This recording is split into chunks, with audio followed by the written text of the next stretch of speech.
অসম আত্মনিৰ্ভৰ আঁচনিত যদি আপুনি এপ্লাই কৰিব পৰা নাই বা আপুনি পে'মেণ্ট কৰিব পৰা নাই তেতিয়াহ'লে এই ভিডিঅ'টো আপোনালোকে শেষলৈকে চাব লাগিব। আৰু যদি মোৰ চেনেলটোত কোনো নতুনকৈ আছে প্লিজ চেনেলটো ছাবস্ক্ৰাইব কৰি ৰাখিব। সকলো কথা এই ভিডিঅ'টোত মই আপোনালোকক জনাই যাম যে আপোনালোকে কোনখন ডিষ্ট্ৰিক্টৰ পৰা এপ্লাই কৰিব পৰা নাই আৰু কেতিয়া এপ্লাই কৰিব পাৰিব, সকলো কথা এই ভিডিঅ'টোত মই জনাই যাম বুলি ভিডিঅ'টো বনাইছোঁ আপোনালোকৰ কাৰণে।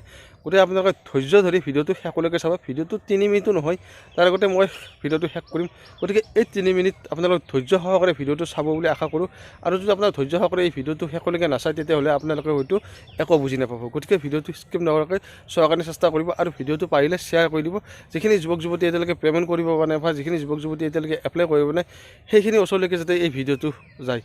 ঠিক আছে, ভিডিঅ'টোত আপোনালোকক বুজাই দি আছোঁ, আপোনালোকে চাই থাকক। অসম আত্মনিৰ্ভৰ আঁচনি 2.0ত আপোনালোকে এপ্লাই কৰিলে নে নাই কৰা? যদি আপোনালোকে এপ্লাই কৰা নাই এতিয়ালৈকে বা কোনখন ডিষ্ট্ৰিক্টৰ পৰা আপোনালোকে এপ্লাই কৰিব পৰা নাই আপোনালোকে তলত কমেণ্ট কৰি কিনে জনাব। আৰু এটা বহুতেই ডাঙৰ সমস্যা হৈ পৰিছে অসম আত্মনিৰ্ভৰ আঁচনিৰ ওপৰত। কিছুমানে হয়তো এপ্লাইটো কৰিছে কিন্তু পে'মেণ্টটো এতিয়ালৈকে কৰিব পৰা নাই। 15 মিনিট টাইম দেখায়, 20 মিনিট টাইম দেখায়। তাৰ কাৰণে আপোনালোকে কি কৰিব লাগে, কি কৰিব নালাগে, সকলো কথা এই ভিডিঅ'টোত মই জনাই যাম। কেৱল আপোনালোকে ধৈৰ্য ধৰি ভিডিঅ'টো শেষলৈকে চাব। আৰু যদি মোৰ চেনেলটোত কোনো নতুনকৈ আছে প্লিজ চেনেলটো ছাবস্ক্ৰাইব কৰি ৰাখিব। আৰু কিছুমান যুৱক যুৱতী হয়তো এতিয়া খঙতে এপ্লাই কৰা নাই, হয়তো এতিয়া হয়তো যিকেইখন ডিষ্ট্ৰিক্টত এপ্লাই চলি আছিলে সেইকেইখন ডিষ্ট্ৰিক্টতো সকলোৱে গমে পাইছে যে 18 তাৰিখৰ পৰা এপ্লাই অনলাইনটো বন্ধ হৈছে।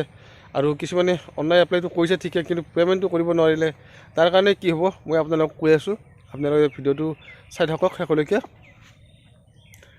যিখিনি যুৱক যুৱতীয়ে পে'মেণ্ট কৰিব পৰা নাই আপোনালোকে তাত য'ত অনলাইন কৰিব গৈছিলে তাত এতিয়াও পে'মেণ্টবিলাক হৈ আছে। আপোনালোকে যাওক, যদি এবাৰ নহয় দুবাৰ ট্ৰাই কৰক, দুবাৰ নহ'লে 3বাৰ ট্ৰাই কৰক, নিশ্চয় আপোনালোকৰ 100% হ'বই তেনেকুৱা। কাৰণ মোৰ ক্ষেত্ৰতো তেনেকুৱা হৈছিল, ফাৰ্ষ্টবাৰ নহ'ল কিন্তু ছেকেণ্ড বাৰ মোৰ হৈছে। আৰু মোৰ বুলি নহয় বহুতৰে তেনেকুৱা হৈছে, পে'মেণ্টৰ ক্ষেত্ৰত প্ৰব্লেম হৈ আছে। গতিকে আপোনালোকে যদি এবাৰ নহয় দুবাৰ নহয় 3বাৰ নহয় 4বাৰলৈকে ট্ৰাই কৰিব, টেনশ্যন নাই, এবাৰ নহয় এবাৰ মানে ছাকচেছফুল হ'বই।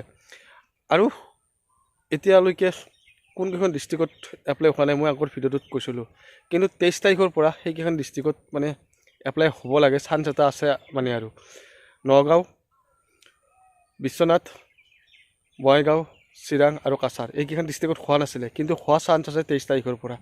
গতিকে ভিডিঅ'টোত আপোনালোকক জনাই দিলোঁ। আৰু বহুতে ভিডিঅ'বিলাক চাই কিন্তু লাইক নকৰে, কমেণ্ট নকৰে, শ্বেয়াৰ নকৰে। আৰু সেইকাৰণে হয়তো ভিডিঅ'বিলাক নোচোৱাৰ কাৰণে কমেণ্ট কৰে, কমেণ্ট কৰাৰ কাৰণে হয়তো বুজি নাপাবি। ভিডিঅ'টোত মই কথাখিনি কৈ দিওঁ, কৈ দিয়াৰ পিছত মানে বুজি নাপায়, ভিডিঅ'টো নাচাই মানে স্কিপ কৰে। স্কিপ কৰি চালে ক'ত বুজি পাব? ভিডিঅ'টো যদি স্কিপ নকৰাকৈ শেষলৈকে চোৱা, 4 মিনিট বা 2 মিনিট সময়হে, তেতিয়া ভিডিঅ'টোৰ কথাখিনি বুজি পাবা। সেইকাৰণে ৰিকুৱেষ্ট সকলোৰে কৰিছোঁ যে ভিডিঅ'বিলাক চালে সকলোৱে অলপ স্কিপ নকৰাকৈ চাব লাগে। 2 মিনিট সময়হে, গোটেইখিনি কথা মই ভিডিঅ'ত আপোনালোকক জনাই দিওঁ। গতিকে ভিডিঅ'টো আজিলৈ ইমানতে, থেংক ইউ।